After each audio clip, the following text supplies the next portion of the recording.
And let's go to our reporter, Natasha Puri, who is standing by for us. Natasha, thank you so much for your time again. Talk to us about, what are some of the members who are there saying about just the procedure during this conference? I believe you have Toni Yengeni with you. Definitely, United. Before we actually get to that question, I mean, he's been in the headlines for the past 2 weeks. Remember that Electoral Committee letter that was sent to him, disqualifying him for, standing or being nominated for any position here at conference. Mr. Yengeni, thank you so much for your time. Do you feel vindicated now that the Electoral Committee has come back to you and said, listen, we've overturned our ruling to actually disqualify you for standing for any position, specifically that of the NEC? Of course, I feel vindicated because in the first instance, I think they should have handled this thing much, much better than they did, because all that information that they needed was in the public domain, whether it's about the case or it's about the internal ANC disciplinary processes. So that part I'm not very happy about.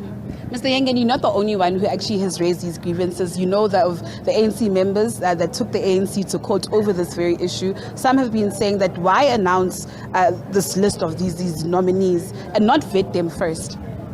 Yes, I think their vetting process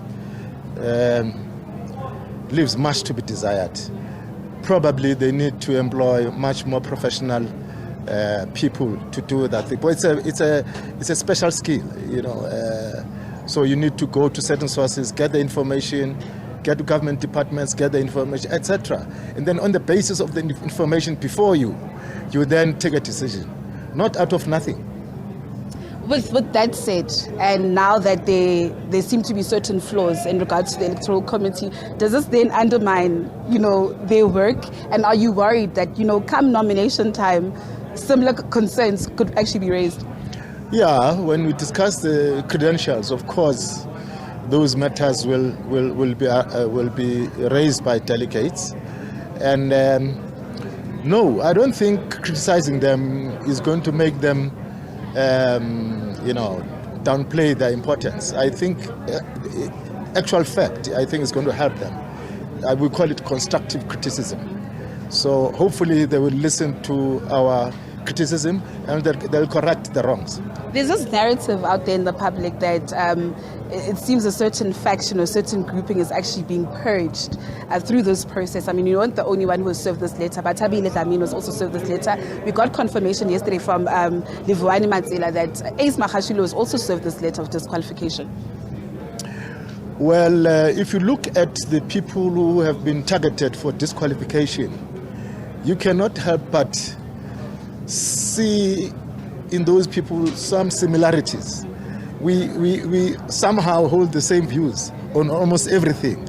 So there is a sense or a perception that people who think in a certain way do not belong in the ANC. They belong outside the ANC. We reject that. There's going to be a number of talks and debates around constitutional amendments, one of them being the step-aside rule.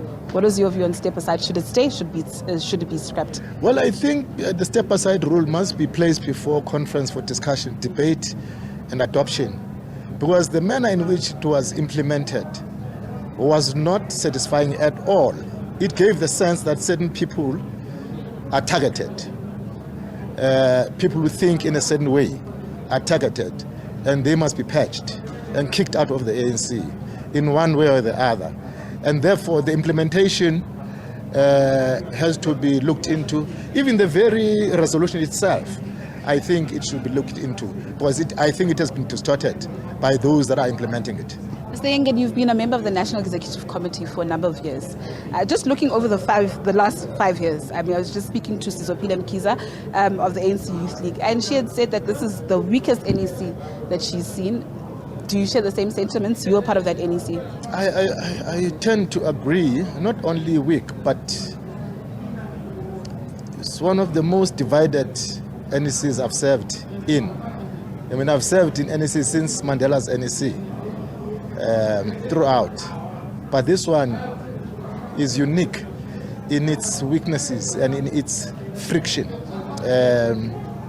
And therefore this conference has got a mammoth task to change the fortunes of the ANC around and present a much more coherent leadership and policy formulations that are going to take the country forward. Are you also not to blame because you served part of the NEC? Are you not to blame for those divisions? Look, I cannot say I'm to blame for the divisions. But you can't exclude yourself. I can't exclude myself because we are a collective. And if we must be punished, all of us must be punished. In fact, in one interview I said, if you look at our record, I don't think we should be returned back to office. I think conference should just elect new blood, fresh minds. Maybe the ANC has a chance with people who are not bedeviled by factional affiliation and so on and so forth. Coming out of this conference, who is your preferred top 6? Well, please name them. Well, there are two big sides in the conference in terms of leadership preferences. Of course, I've got a very open and clear side myself, and I don't mince my words. I don't support the leadership that has been here before. I think they must take responsibility for their failures and apologize to the ANC and step aside. And we give a chance to new leaders. And maybe we have a better opportunity to take the country in the right direction. Mr. Yengeni, thank you so much for your time. We will catch up with you later on. Thank you. Unati, that of course was Toni Yengeni, just speaking on a number of issues and his desired leadership that he would like to see coming out of this conference come the 20th of December. With that said, it's back to you in studio.